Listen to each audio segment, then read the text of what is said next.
Hello বন্ধুরা, আমরা next ভিডিওতে আসলাম। অর্থাৎ আমরা যে 7টি প্যাটার্ন তৈরি করতেছিলাম, এখানে আমরা নেকের কাজটি শেষ হয়েছিল। এখন আমরা দেখব অ্যাক্রস ফ্রন্টের মেজারমেন্ট আছে কিনা বা অ্যাক্রস ব্যাকের মেজারমেন্ট আছে কিনা।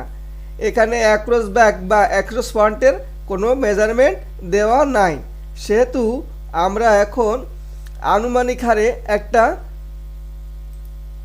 মেজারমেন্ট নিব, অর্থাৎ অ্যাক্রস ফ্রন্টের পজিশনটা।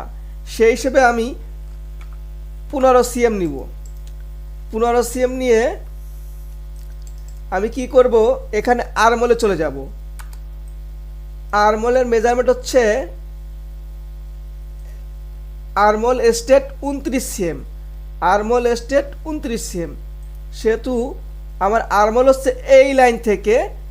এখানে আমি কি করব, প্যারালালে গিয়ে এই লাইন থেকে 29 cm এ একটা দাগ টেনে দিব।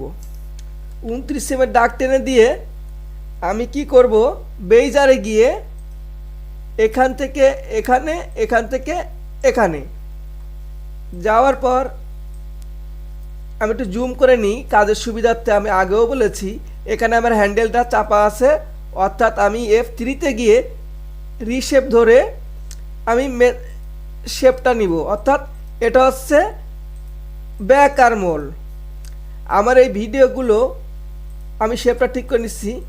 ভিডিওগুলো যদি পার্ট বাই পার্ট দেখতে পারেন, তাহলে একটা শার্টের প্যাটার্ন তৈরি করতে গেলে কীভাবে তৈরি করবেন, একটা মডারাইজ দিয়ে তা দেখতে পারবেন।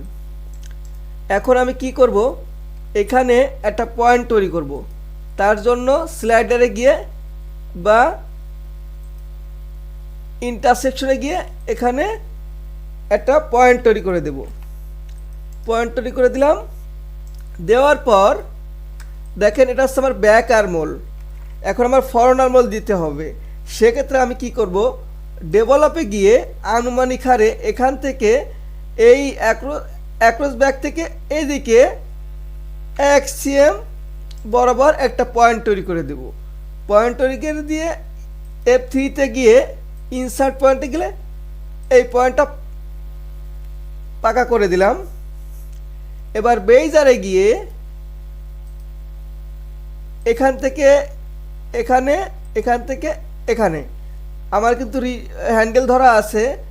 F3-তে গিয়ে রিশেপে গিয়ে কি করব, এখানে অ্যাক্রস ফ্রন্টের যে আর্মহোলটা, অর্থাৎ ফ্রন্ট আর্মহোলের। এখন আমি কি করব, জুম করে একটু দেখব আমি শেপগুলো ঠিক আছে কি না। শেপগুলো নিজের কাছে, শেপগুলো নিজেরা ঠিক করে নেবেন। অবশ্য টিউটোরিয়ালে এতটা ভালোভাবে দেখানো যায় না। এই ভিডিওগুলো দেখার জন্য আপনারা পেজটা ফলোতে রাখবেন। পার্ট বাই পার্ট ভিডিও পাবেন ইনশাল্লাহ।